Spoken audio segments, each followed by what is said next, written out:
dari Abu Sa'id Al-Khudri radhiyallahu anhu. An Abi Sa'id Al-Khudri radhiyallahu anhu qala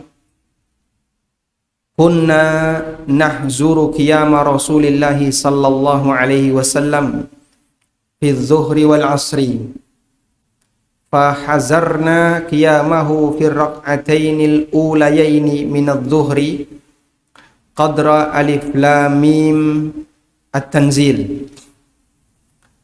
Kata Abu Sa'id Al-Khudri, kami memperkirakan panjang berdirinya Nabi sallallahu alaihi wasallam ketika sholat duhur dan asar. Kenapa sahabat memperkirakan? Karena mereka tidak mendengar surat yang dibaca oleh Nabi sallallahu alaihi wasallam. Sehingga mereka penasaran Nabi sallallahu alaihi wasallam ketika sholat duhur dan asar ini kira-kira panjangnya berapa. Kemudian mereka mengatakan fahazarna qiyamahu fi rak'atainil ulayain. Dan kami perkirakan berdirinya beliau di 2 rakaat yang pertama ketika sholat duhur dan sholat asar. Ketika sholat duhur qadra alif lam mim tanzil. Kurang lebih panjangnya membaca surat As-Sajdah. Surat As-Sajdah berapa ayat? 30 ayat. Kurang lebih panjangnya 30 ayat. Wa fil ukhrayaini qadran nisfi min dzalika. Sementara di 2 rakaat terakhir kurang lebih separuhnya. Wa fil ulayaini minal asri. Sementara di 2 rakaat pertama salat asar ala qadril ukhrayaini minadh dhuhri. Panjangnya kurang lebih seperti 2 rakaat terakhir salat duhur.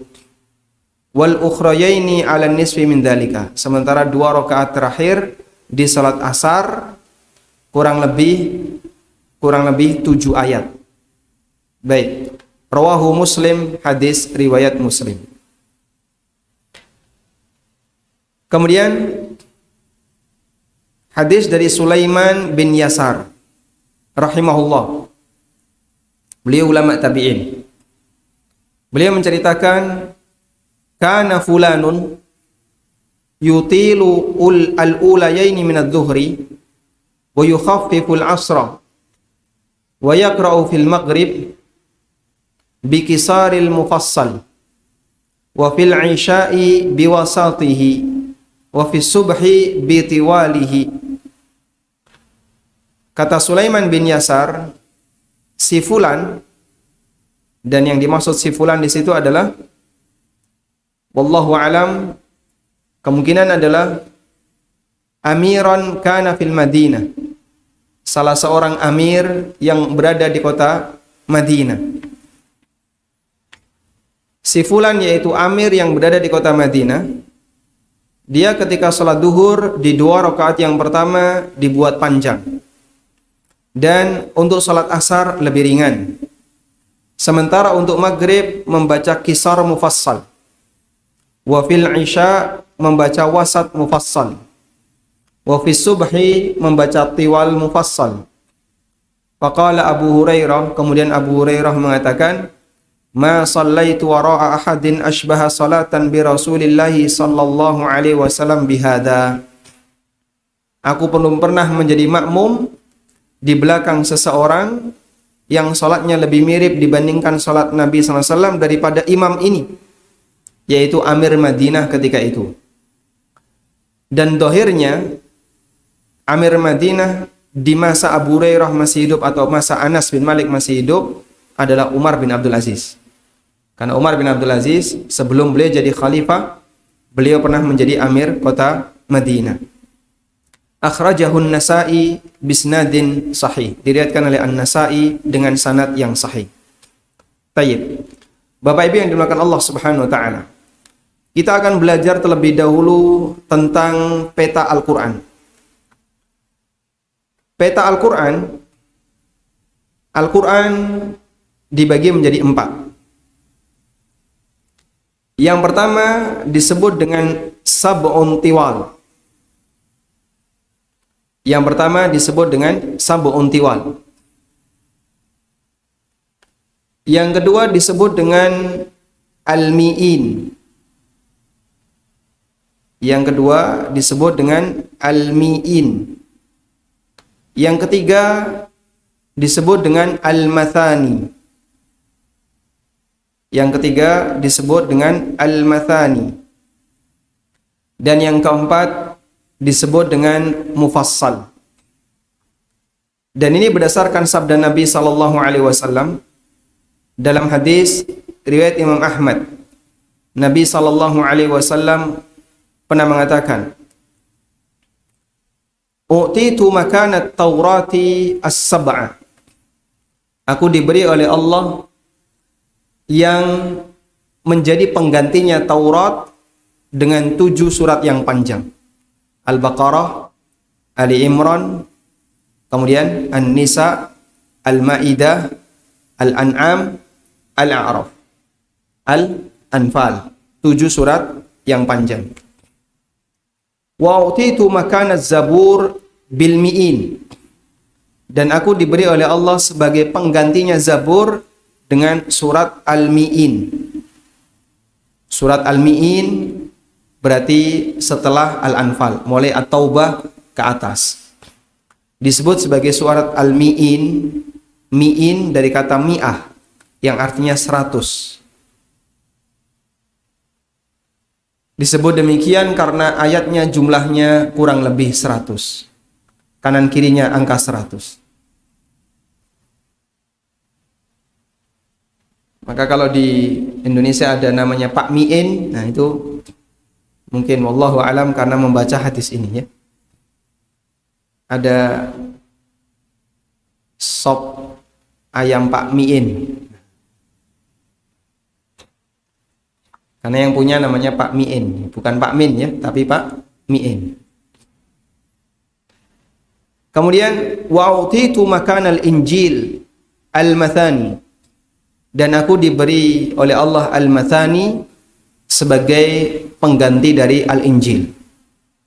Sehingga kitab-kitab masa silam, Taurat, Zabur, dan Injil diberikan juga kepada Rasulullah SAW dalam Al-Quran. Dalam arti kandungan makna yang ada dalam Taurat, kandungan makna yang ada dalam Zabur, demikian pula yang ada dalam Injil, kandungan maknanya dirangkum dalam Al-Quran dan diwujudkan oleh Allah Subhanahu wa Ta'ala, diberikan oleh Allah Ta'ala kepada Nabi-Nya SAW dalam bentuk As-Sab'un Tiwal, Al-Mi'in, dan Al-Mathani. Lalu beliau mengatakan wa fuddiltu bil mufassal. Dan aku dikasih kelebihan dengan Al-Mufassal. Wa fuddiltu bil mufassal, dan aku dikasih kelebihan dengan Al-Mufassal. Hadis hasan diriwayatkan oleh Imam Ahmad, kemudian juga At-Tayalisi, Dawud At-Tayalisi dalam Musnadnya, dan juga At-Tabrani dalam Mu'jam Al-Kabir.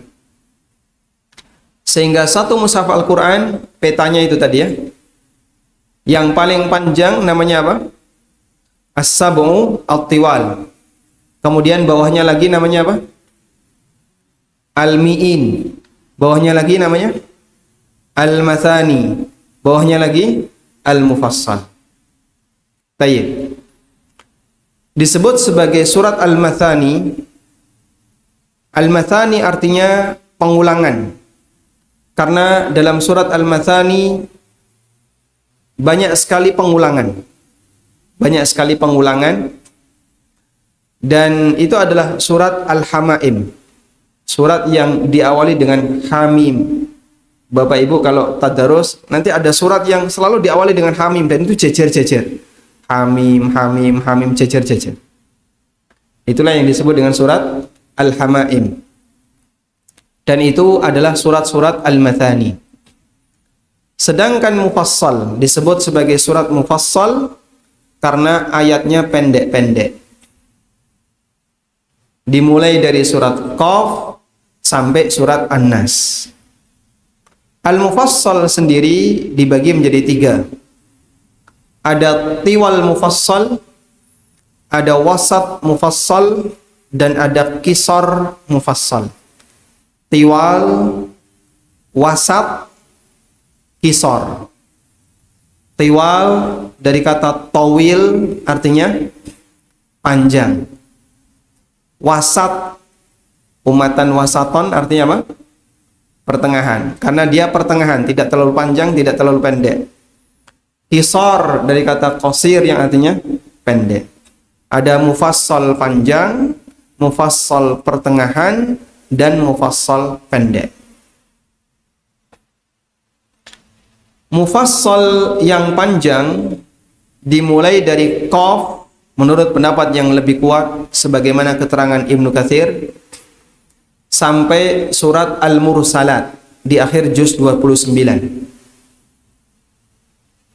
Mufassal yang pertengahan dimulai dari surat An-Naba sampai surat Ad-Duha. Mufassal yang pendek dimulai dari surat Al-Insyirah sampai surat An-Nas. Wallahu a'lam. Kenapa kita perlu mengenal peta seperti ini? Karena para sahabat ketika mereka menceritakan bagaimana bacaan Quran yang dibaca Nabi sallallahu alaihi wasallam saat sholat, itu mereka menggunakan istilah seperti ini. Sehingga ketika kita tahu definisi istilah itu, kita tahu petanya. Oh, maksudnya yang dibaca adalah surat-surat yang berada di posisi kayak gini. Baik, sekarang kita akan lihat hadis dari Abu Sa'id Al-Khudri radhiyallahu anhu.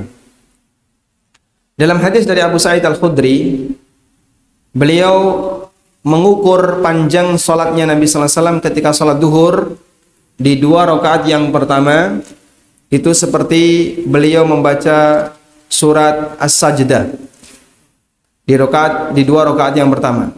Kurang lebih 30 ayat, tapi ayatnya agak panjang-panjang. Surat An-Naba itu 40 ayat, tapi kan pendek-pendek. Amma yatasa'alun 'anil naba'il 'adzim. Sehingga kadang sebaris isinya ada 3. Tapi kalau surat As-Sajdah sebaris isinya kadang cuma satu ayat. Sedangkan di 2 rakaat terakhir qadran nisfi min dalika, kurang lebih separuhnya. Sehingga dohirnya yang dibaca oleh beliau sallallahu alaihi wasallam, beliau tidak hanya membaca Al-Fatihah, tapi juga membaca surat yang lain. Selanjutnya di salat asar, salatnya Nabi sallallahu alaihi wasallam ketika asar itu setengahnya salat duhur, sehingga duhur lebih panjang dibandingkan asar. Duhur Nabi sallallahu alaihi wasallam di 2 rakaat yang pertama seperti membaca surat As-Sajdah, di 2 rakaat yang terakhir setengahnya. Dan di 2 rakaat pertama salat asar panjangnya Nabi sallallahu alaihi wasallam kurang lebih sama seperti 2 rakaat terakhir duhur, berarti setengahnya duhur, 15 ayat. Sedangkan di 2 rakaat terakhir asar, setengahnya rakaat yang 2 yang pertama. Wallahu a'lam. Tayyib. Kemudian coba kita lihat di sini. Dalam hadis Abu Sa'id Al-Khudri terdapat dalil disyariatkannya membaca surat yang panjang untuk 2 rakaat pertama salat duhur, dan dianjurkan untuk meringankan di salat asar. Dan juga disebutkan dalam riwayat yang lain, kana yaqra'u fi salati dhuhri fi rak'atainil ulayaini fi kulli rak'atin qadra 30 ayatan. Nabi sallallahu alaihi wasallam membaca di 2 rakaat salat duhur kurang lebih 30 ayat. Wa fil ukhrayaini qadra 15 ayatan. Sementara di 2 rakaat terakhir kurang lebih 15 ayat atau separuhnya. Baik. Sehingga salat duhur dengan salat asar lebih panjang mana? Lebih panjang mana? Duhur. Maka hierarki panjangnya salat bisa kita urutkan. Paling panjang subuh. Paling panjang ya. Di bawahnya isya. Di bawahnya isya zuhur. Di bawahnya asar lalu maghrib. Subuh, isya, zuhur, asar, maghrib. Itu urutan kuantitas bacaan yang lebih sesuai sunnah berdasarkan praktek Nabi sallallahu alaihi wasallam.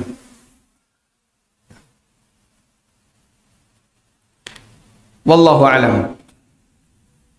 Selanjutnya terkait hukum membaca surat di rakaat ketiga dan keempat. Apakah dianjurkan untuk membaca surat di rakaat ketiga dan keempat? Fihi qaulan. Ada dua pendapat ulama dalam masalah ini. Pendapat pertama mengatakan la tusannu az-ziyadatu 'ala al-Fatihah. Tidak dianjurkan untuk membaca surat selain Al-Fatihah di dua rakaat terakhir zuhur maupun asar. Dan ini merupakan pendapat yang diriwayatkan dari sekelompok sahabat, di antaranya Ibnu Mas'ud, Abu Darda, Jabir radhiyallahu anhum. Dan ini pendapat Imam Malik wa ashabur ra'yi, dan pendapat ashabur ra'yi. Ashabur ra'yi itu adalah gelar untuk para ulama Kufah, karena kesimpulan fikih mereka lebih banyak dominan menggunakan kias. Dan juga pendapat Imam Ahmad wa huwa al-qaulul qadim lisyafi'i, dan pendapat Imam Syafi'i dalam madhab lama beliau, madhab qadim. Dan Ibnu Qudamah mengatakan bahwasanya ini adalah pendapat mayoritas ulama, dan juga yang dipilih oleh Al-Qurtubi rahimahumullahul jami'. Sudah? Dan praktek yang ada di Indonesia sesuai dengan ini. Praktek yang ada di Indonesia sesuai ini. Sehingga umumnya di dua rakaat terakhir pada saat duhur dan asar lebih cepat dibandingkan dengan dua rakaat yang pertama. Kadang imam saya yakin hanya membaca Fatihah saja. Itu pun kadang cepat sekali. Sehingga makmumnya baru iyyaka na'budu wa sudah Allahu Akbar. Oh, rukuk. Padahal makmumnya baru dapat wa iyyaka, sudah rukuk. Kan tidak mungkin makmum melanjutkan. Kalau melanjutkan nanti jadinya enggak seragam salat jamaahnya. Sehingga kadang ada imam yang kalau membaca Fatihahnya dikeraskan, itu pelan. Tajwid rapi. Begitu baca Fatihah di pelan, cepat sekali. Saya baru dapat Ar-Rahmanir Rahim, sudah rukuk. Baru dapat Ar-Rahmanir Rahim, baru sekian ayat. Tayyib. Al-qaulu tsani, pendapat yang kedua, annahu yustahabbu qira'atu suratin ma'al Fatihah. Dianjurkan untuk membaca surat setelah membaca Al-Fatihah di rakaat yang ketiga dan keempat. Ahyanan, tapi sifatnya kadang-kadang. Sehingga tidak rutin. Dan ini merupakan pendapat Imam Asy-Syafi'i dalam Qaul Jadid, dalam pendapat baru beliau. Dan mereka berdalil dengan hadis Abu Sa'id Al-Khudri yang tadi kita baca. Wallahu a'lam. Kemudian juga diriwayatkan oleh Imam Malik dengan sanadnya dari Abu Abdullah As-Sunabihi. Beliau mengatakan, "Shallaitu khalfa Abi Bakrin As-Siddiq al-Maghriba." Saya pernah salat maghrib di belakang Abu Bakar As-Siddiq. Falamma qama ila ats-tsalitsah, ketika beliau bangkit ke rakaat yang ketiga, danautu minhu hatta inna thiyabi latakadu tamassu thiyabahu. Ketika Abu Bakar bangkit ke rakaat yang ketiga, aku mendekat kepadanya sampai bajuku hampir nempel dengan bajunya Abu Bakar.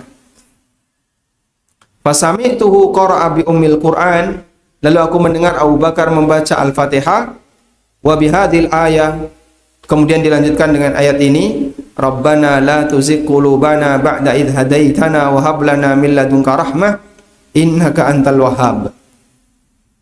Hadisnya riwayat Al-Muwatta, riwayat Imam Malik dalam Al-Muwatta.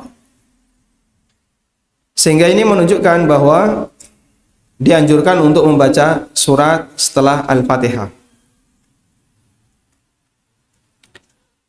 Wa khulasatul qaul, dan kesimpulannya adalah karena semua hadisnya itu sahih, maka yang lebih tepat dominan Nabi SAW di rakaat ketiga dan keempat nggak baca apapun.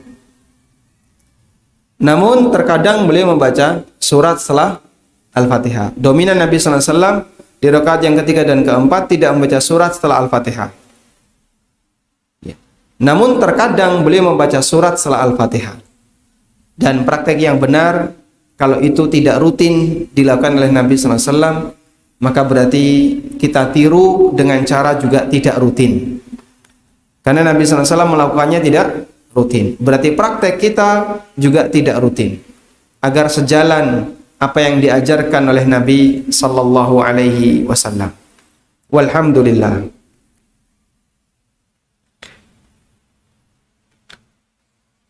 Tayyib, selanjutnya kita akan membaca hadis dari Sulaiman bin Yasar.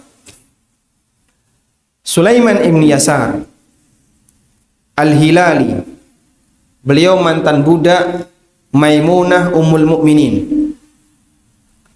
Wa akhu Atha bin Yasar, teman dari Atha bin Yasar, saudara dari Atha bin Yasar yang merupakan penduduk Madinah. Dan Atha bin Yasar termasuk kibarut tabi'in. Ada Atha bin Abi Rabah, ada Atha bin Yasar. Sulaiman bin Yasar kana fadilan faqihan thiqatan abidan wari'an hujjah. Beliau adalah seorang ulama yang memiliki banyak keunggulan, orang yang terpercaya, ahli ibadah, wara' dan hujjah. Masya Allah ya. Kalau seorang ulama sudah bisa disebut sebagai hujjah, artinya pendapatnya bisa dijadikan sebagai referensi. Siapa yang mengatakan ini? Sulaiman bin Yasar. Baik, kita ikuti. Meskipun tidak maksum, namun karena beliau adalah orang yang sangat komitmen dengan kebenaran, peluang pendapat beliau mendekati kebenaran cukup besar. Peluang pendapat beliau mendekati kebenaran cukup besar, sehingga orang lebih cenderung untuk mengambil pendapatnya.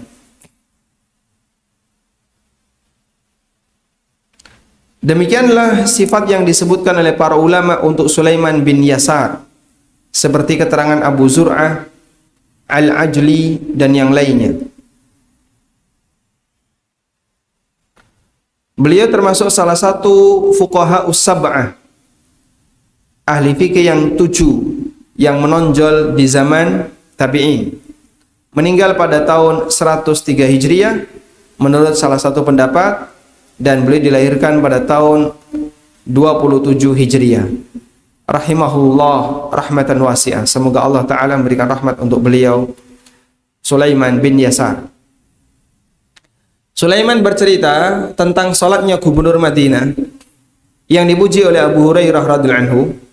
Dan kata Abu Hurairah, aku belum pernah salat di belakang orang yang lebih mirip dengan salatnya Nabi SAW melebihi orang ini, yaitu gubernur Madinah. Dan yang dimaksud gubernur Madinah, wallahu a'lam, ada kemungkinan itu adalah Umar bin Abdul Aziz. Sebagaimana pujian yang pernah disampaikan oleh Anas bin Malik, belum pernah aku lihat orang yang sholatnya lebih mirip dibandingkan Nabi SAW melebihi anak ini, yaitu min hadzal fata, pemuda ini, yaitu Umar bin Abdul Aziz. Kita bacakan keterangannya. Dalam hadis Sulaiman bin Yasar terdapat penjelasan dan rincian praktek Nabi SAW untuk bacaan ketika sholat 5 waktu. Duhur itu panjang, sebagaimana pula disebutkan dalam hadis Abu Qatadah. Asar lebih ringan, sebagaimana dalam hadis Abu Sa'id Al-Khudri. Dan untuk salat Isya beliau membaca di 2 rakaat yang terakhir dengan ausatul mufassal, dengan mufassal pertengahan. Sedangkan Maghrib beliau lebih memendekkannya. Maka beliau membaca Al-Fatihah bikisaril mufassal, dengan diiringi membaca kisar mufassal, mulai dari Al-Insyirah sampai An-Nas. Wa hadza fi ba'dil ahyan, dan itu dilakukan kadang-kadang. Wa laisa yudimu dzalika, dan tidak terus-menerus sebagaimana anggapan sebagian orang dari zahir hadis. Fa innahu lam takun sunnatuhu al-mudawamata 'alal qisar, karena bukan sunnah Nabi sallallahu alaihi wasallam terus-terusan membaca surat pendek. Karena terkadang beliau membaca yang pendek, dan terkadang beliau membaca yang pertengahan, dan terkadang membaca yang panjang ketika sholat maghrib. Nabi SAW ketika sholat maghrib kadang panjang, kadang pendek, meskipun dominan pendek. Salah satu di antara bukti Nabi SAW ketika sholat maghrib pernah membaca surat yang panjang, beliau pernah membaca surat At-Tur dan surat Al-Mursalat, serta beliau pernah membaca Alladzina kafaru wa saddu an sabilillah, yaitu surat Muhammad, sebagaimana beliau juga pernah membaca surat Al-A'raf fi rak'ataini, di 2 rakaat yang pertama, kama taqaddam, sebagaimana penjelasan sebelumnya. Nah, sehingga intinya di sini adalah Sulaiman bin Yasar ingin menceritakan ya ukuran panjang ketika berdiri pada 2 rakaat pertama di 5 waktu salat, dan itu berbeda-beda dengan urutan yang tadi sudah kita sebutkan. Dan ini bagian dari sunnah Nabi SAW, meskipun terkadang boleh dialihkan, boleh ditinggalkan, dialihkan ke yang lain, sehingga tidak harus seperti itu terus. Kadang ini lebih pendek, kadang lebih panjang dikit, kadang cukup panjang. Sementara untuk salat subuh, maka yang dibaca adalah tiwal mufassal, mufassal yang panjang, dan dianjurkan untuk memperpanjangnya. Liyudrikahal mutaakhiru binaumin aw ghaflah, agar yang ketiduran itu tetap bisa menyusul, mengejar salat. Karena cuma 2 rakaat, dan manusia setelah tidur dan istirahat, maka dia bisa kembali untuk nasyatan li sima'i kalamillah, untuk serius mendengarkan kalamullah, wal istifadah minhu, dan serius dalam mempelajari kalamullah. Wallahul musta'an. Karena orang kalau bangun tidur kan seger, ketika seger mendengarkan kalamullah itu lebih bisa fokus. Wali annal malaikatu tashhaduha, dan malaikat menjadi saksi atas salat yang dikerjakan. Apa dalilnya? Aqimis salata liduluki syamsi ila ghasaqil lail wa qur'anal fajr inna qur'anal fajri kana masyhuda. Allah sebut sesungguhnya Quran di waktu fajar itu disaksikan. Kenapa Allah sebut Quran di waktu fajar? Quran fajar itu julukan untuk salat apa?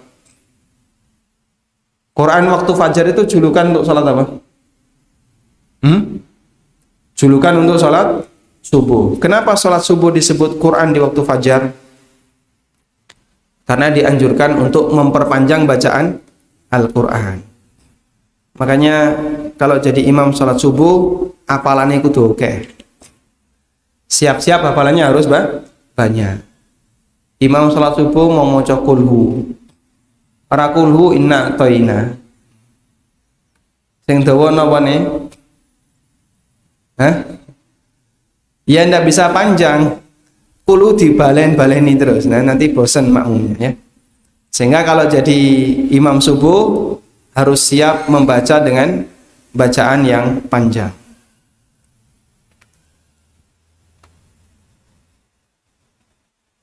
Inna Qur'an al-fajri kana mashhuda, sesungguhnya Quran di waktu subuh itu disaksikan.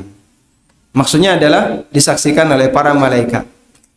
Salat subuh disaksikan oleh para malaikat, menunjukkan keistimewaan nilai dari salat subuh. Maka selayaknya para imam untuk berusaha meniru Nabi sallallahu alaihi wasallam, melaksanakan salat sebagaimana salat beliau yang beliau kerjakan ketika jadi imam para sahabat. Dan Nabi SAW telah berpesan, wasallu kama ra'aitumuni usalli, kerjakanlah salat sebagaimana kalian melihatku salat. Walhamdulillah.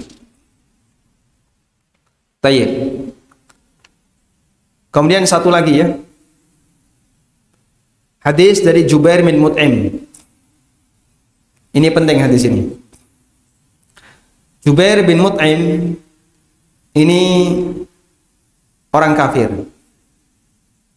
Lalu ketika peristiwa perang Badar, dia ditawan oleh kaum muslimin, masuk dalam daftar tawanan.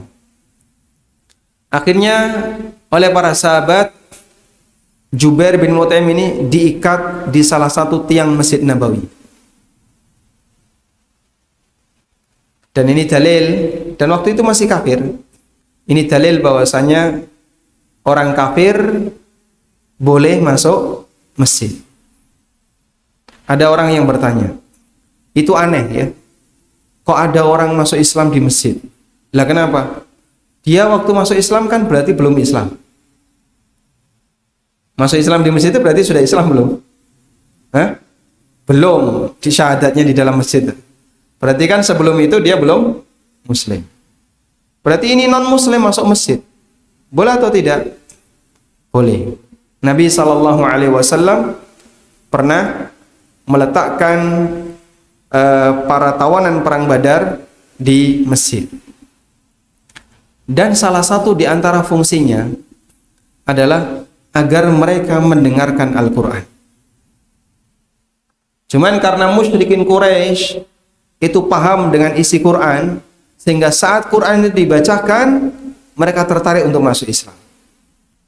Jubair bin Mut'im bercerita, pada saat beliau menjadi tawanan, sami'tu Rasulullah sallallahu alaihi wasallam yaqra'u fil maghribi bit-tur. Aku mendengar Nabi sallallahu alaihi wasallam pada saat sholat maghrib, beliau membaca surat At-Tur. Nah, saat beliau membaca surat At-Tur, di situ ada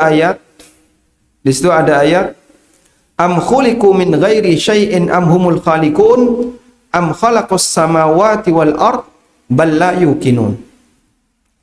Ini tepatnya di surat At-Tur ayat 35-36. Am khuliqu min ghairi syai'in am humul khaliqun. Orang-orang kafir itu, apakah dia diciptakan tanpa asal? Am khuliqu min ghairi syai'. Apakah dia diciptakan tanpa asal? Artinya ada dengan sendirinya. Tiba-tiba muncul celing jadi wong kafir. Am humul khaliqun. Ataukah dia menciptakan dirinya sendiri? Am khalaqus samawati wal ard. Ataukah mereka bisa menciptakan langit dan bumi? Bal la yuqinun. Lalu kenapa mereka belum yakin dengan kebenaran Islam yang dibawa oleh Nabi SAW? Artinya, dalam ayat ini Allah Subhanahu wa taala menjelaskan ada 3 kemungkinan terkait penciptaan alam semesta. Pertama, dia ada tanpa asal, ada tanpa pencipta. Dan ini keyakinan teori evolusi. Segala sesuatu terjadi tanpa pencipta. Ada secara tiba-tiba. Bahkan sampai langit dan bumi mereka pahami itu ada secara tiba-tiba, tanpa pencipta. Kemungkinan yang kedua, dia ciptakan diri sendiri. Dia menciptakan dirinya sendiri.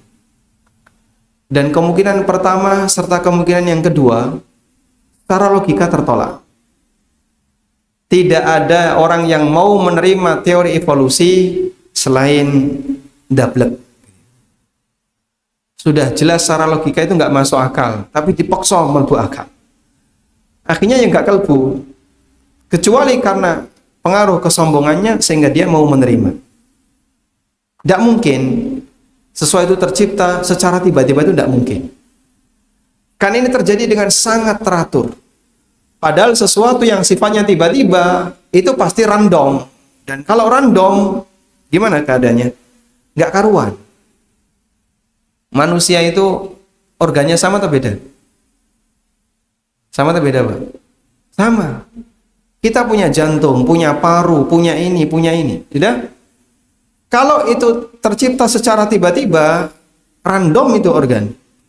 Ya, mungkin yang ini punya jantung, sebelahnya nggak punya paru, sebelahnya nggak punya ginjal, ini yang punya, ini nggak punya. Itu kalau random, nggak karuan. Dan posisinya seragam. Jantung Bapak ada di mana? Di mana, Pak? Di dada, sebelah kiri. Jantungku sama jantung Anda, kan gitu? Kita punya posisi jantung yang sama. Liver juga posisinya sama. Makanya dokter ketika melakukan bedah, misalnya bedah operasi, duh, kok rano jarene ning kene kok pindah? Oh, iki random. Ada kemudian salah alamat gitu. Yang dioperasi ternyata nggak di situ. Yang digoleki napa to, dokter? Saya ngoleki liver. Oh, livernya pindah ning dhuwur. Itu kalau random. Dan konsekuensi ketika dia tanpa pencipta, kejadiannya itu terjadi di luar pencipta, pasti random. Dan itu tidak terjadi pada alam ini. Alam ini bergerak secara teratur, isinya juga terjadi secara teratur. Kemungkinan yang kedua, dia menciptakan dirinya sendiri. Oh, tambah gak masuk akal.